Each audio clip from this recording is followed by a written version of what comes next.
think that Get Out was the first horror film in a really long time that actually asked its audience to really think.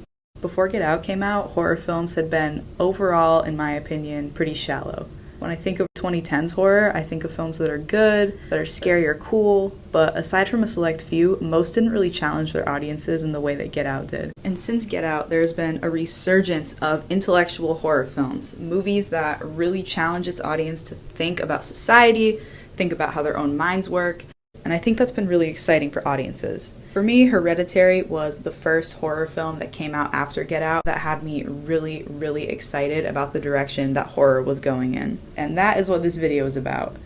There are so many different ideas running through this movie and so many things I could get into. This is such a dissectable film and I never get tired of talking about it, but in this video, I'm going to specifically talk about Annie, and I'm going to be looking at Annie with a little help from Freud and friends. And before I get into it, I am not one of those people who takes everything Freud has ever said as like the capital T truth. Honestly, I kind of can't stand Freud most of the time. In college, I had to read way too much of his work, and I really hated it, but as annoying and problematic as he can get, his ideas, and those that sprung from his ideas, are responsible for a lot of the modern ideas that we have about how human beings work.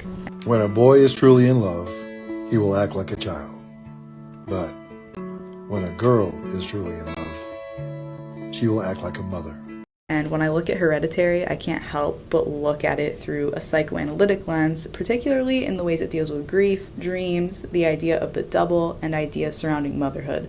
To start, I'm going to talk a little bit about what's at the core of this film: grief.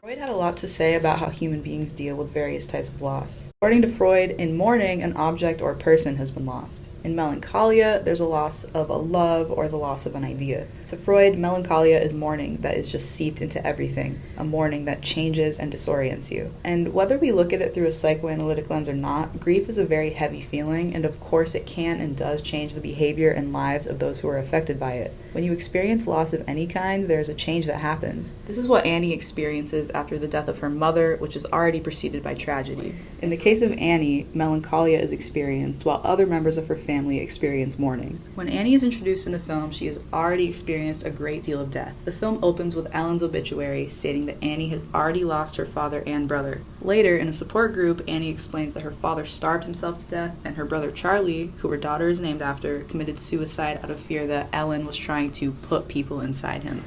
And I felt guilty again. When she got sick, not that she was really even my mom at the end, and not that she would ever feel guilty about anything.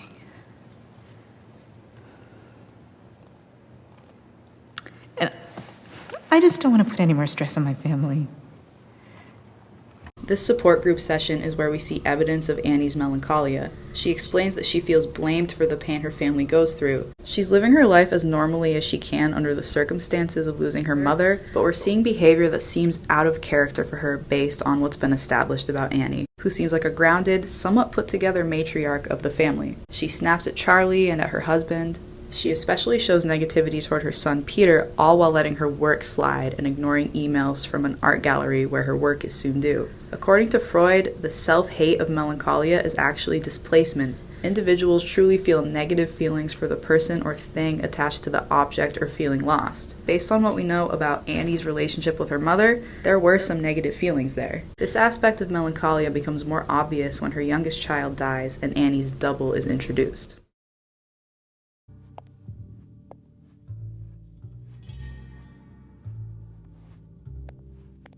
Doppelganger!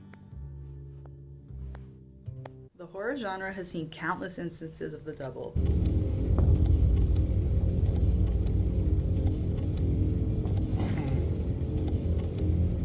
The evil doppelganger specifically has been a staple of film since Metropolis and Dr. Jekyll and Mr. Hyde. Through a Lacanian lens, Dollar explores the idea of the double in a more modern sense. The double, according to Dollar, sabotages the subject, creates anxiety, and shows the subject the repression, pushing the subject to commit societally frowned upon and out-of-character acts. These instances of self-sabotage can lead to the death of the subject, allowing for the double to take over fully.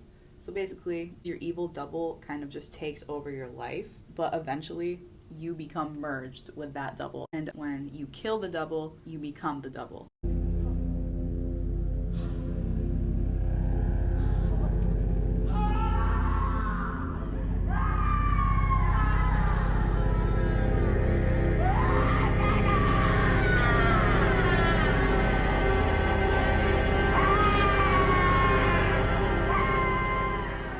When Charlie is beheaded in a freak car accident, the melancholic dam breaks in Annie's psyche. After Annie breaks down and screams about how much she just wants to die, she becomes stoic and even more distant than usual from her son Peter, who was driving on that tragic night and is struggling to work through his own grief.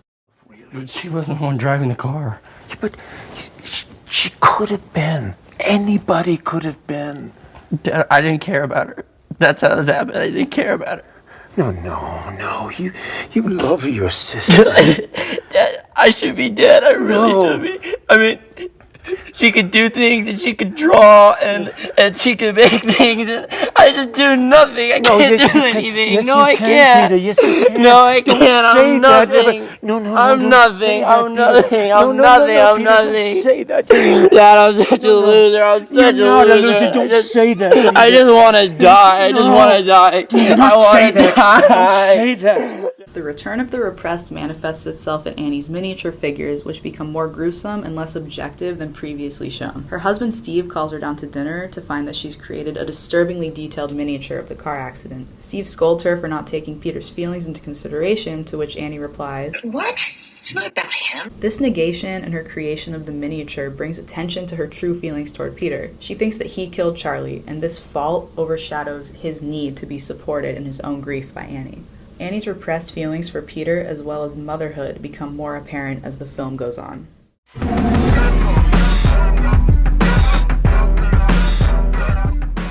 According to Lukic, the nuclear household and the role of motherhood creates anxiety for women, which, when repressed enough, can make them monstrous. And, you know, psychoanalytic theory really likes to put a lot on mothers, like... I feel like anytime I read about psychoanalytic theory, it's talking about how motherhood is abject and how you're traumatized by your mother simply existing, but that can be explored within Hereditary. Lukic explains that in horror films, the idealized space of the home is torn apart by the monstrous mother as the imposed roles of motherhood and wifehood become too much. In the case of Hereditary and the double, these ideas line up with Annie and her situation. So I know I might sound a little unclear, but pretty much the idea of motherhood and the idea of the double for Hereditary really go hand in hand. Like, you can't have Annie's double without the anxiety of motherhood. Annie is repressing her hatred and regret for being Peter's mother and Ellen's daughter and caretaker. She did not have control in her home life as a child, and she doesn't as an adult. In using her miniatures as a double, Annie is able to have control over at least the portrayal of her domestic life. When her repressions come to the surface, her miniatures become more grotesque, showing her true focuses and wishes. After this is made apparent to her by Steve, one of the most notable and shocking occurrences takes place at the dinner scene in the second act of the film.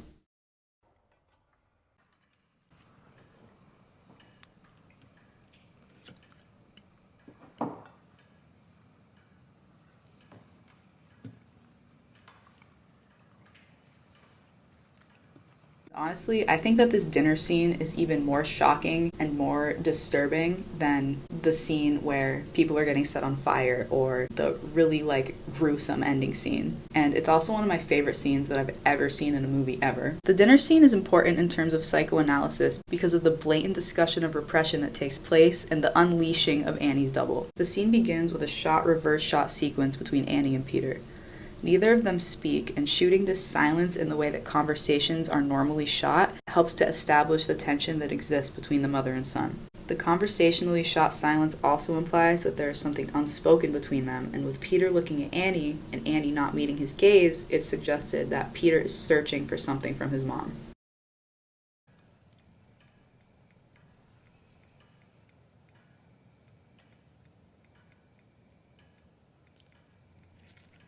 You okay, Mom? What? Is there something on your mind? Is there something on your mind? It just seems like there Might be something you want to say. Peter. Like what? I mean, why would I want to say something so I could watch you sneer at me? Sneer at you? I don't ever sneer at you. Oh, sweetie, you don't have to. You get your point across. Annie's double fully emerges in the most quotable horror scene ever besides the one from Sleepaway Camp. Eat shit and die, Ricky! Eat shit and live, Bill. Same. Okay, so try again. Release yourself. Oh, release you mean? Yeah, fine. Release me. Just say it. Just fucking say it. Don't you swear at me, you little shit! Don't you ever raise your voice at me! I am your mother! Do you understand? All I do is worry and slave and defend you, and all I get back is that fucking face on your face! So full of disdain and resentment and always so annoyed. Well, now your sister is dead. And I know you miss her, and I know it was an accident, and I know you're in pain, and I wish I could take that away for you. I wish I could shield you from the knowledge that you did what you did, but your sister is dead. She's gone forever. And what a waste. If it could have maybe brought us together or something. If you could have just said, I'm sorry, or faced up to what happened. Maybe then we could do something with this. But you can't take responsibility for anything. So now I can't accept. And I can't forgive. Because nobody admits anything they've done!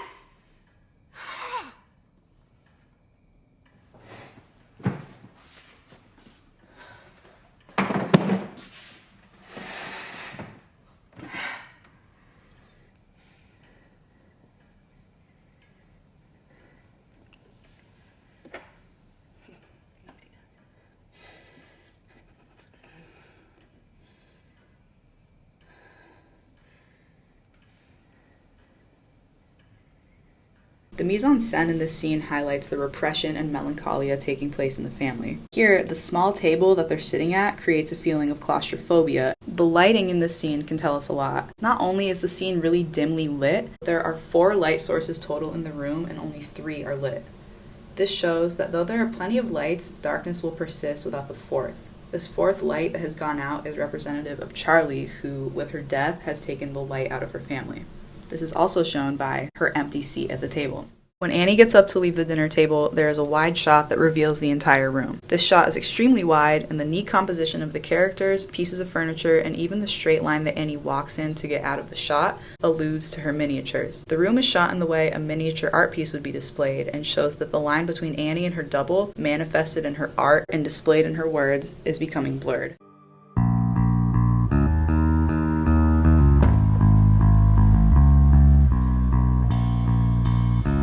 In this section, I'm going to talk about dreams in Hereditary. I think that Freud's idea of dreams and pretty much all the psychoanalytic ideas around dreams are really bogus, and I really hate it. I remember being in my film classes and hearing my professors talk about how dreams represent your deepest desires and just like saying it is the truth. And so I don't think that you should take psychoanalytic theories, ideas of dreams as truth, because scientifically there's no research or basis to really prove that, but it is fun to explore in terms of Hereditary. Charlie, what I'd like for you to do is I'd like for you to show them what you did earlier. Can you show them what you just did for me before? Mom. Look, she's gonna do it. As Annie performs seances and unknowingly allows for her mother's demonic energy to enter her home in an attempt to contact Charlie, dreams and reality become difficult to differentiate, and Annie's repressions are no longer hidden. As the film begins to rise to a crescendo, Annie's repression is released through Freudian means, namely dreams. The morning after the car accident, there's an uncomfortable, long-lasting, and excessively graphic close-up of Charlie's detached head on the side of the road, ants crawling in and out of it.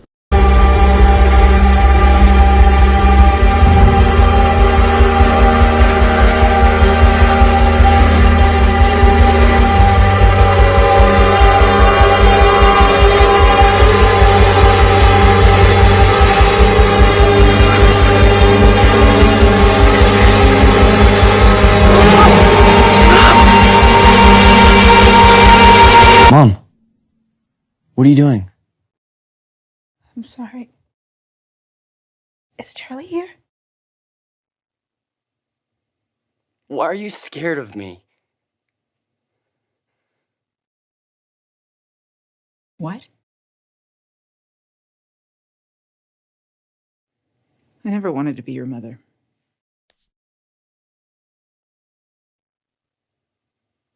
Why? I was scared. I didn't feel like a mother. But she pressured me. Then why did you have me? It wasn't my fault. I tried to stop it. How? I tried to have a miscarriage. How?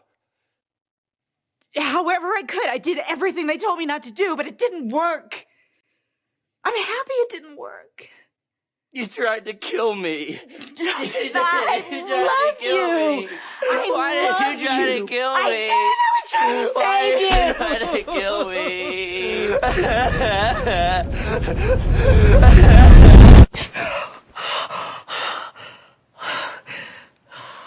It's obvious that this dream is upsetting to her and that the Annie that she is, like the person who she identifies with, who she's become, doesn't think these things.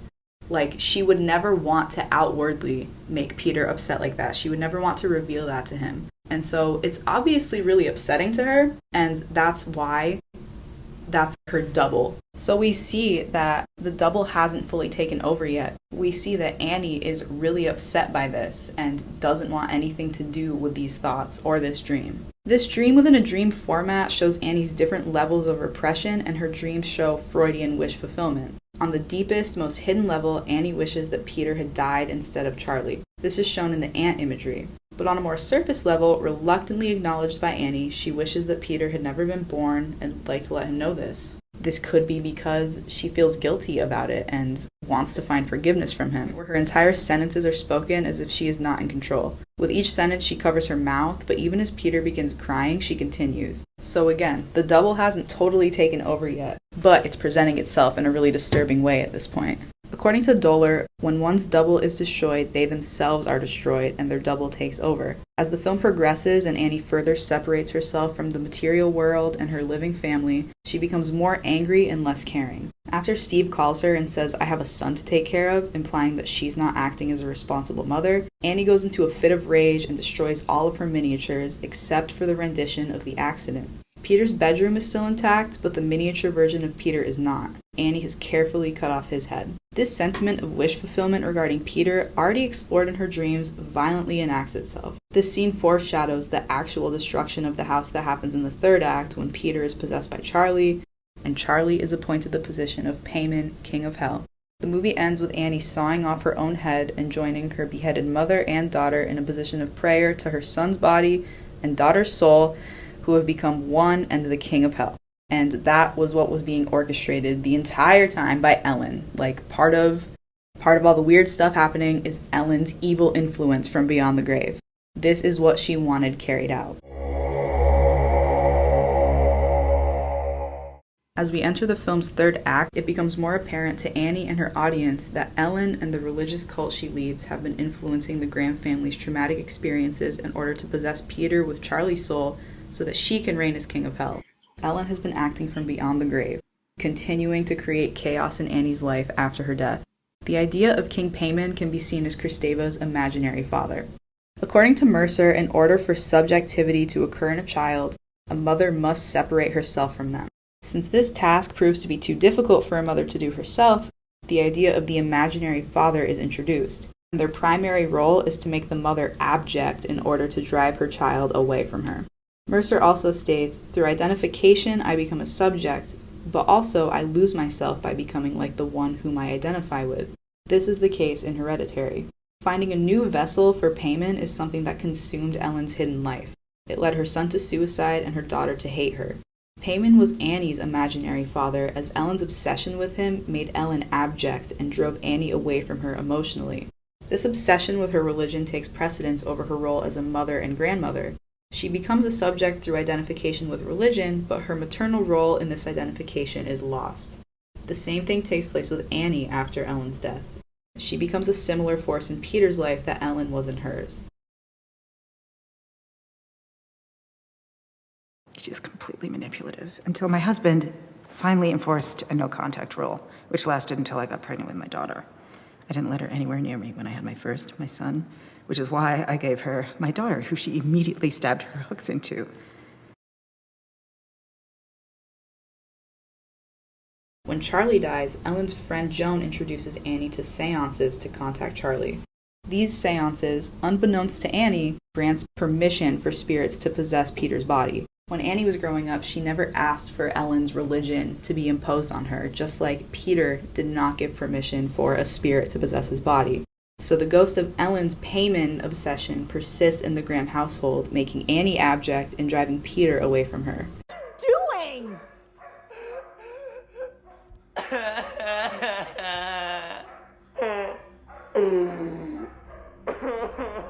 What happened?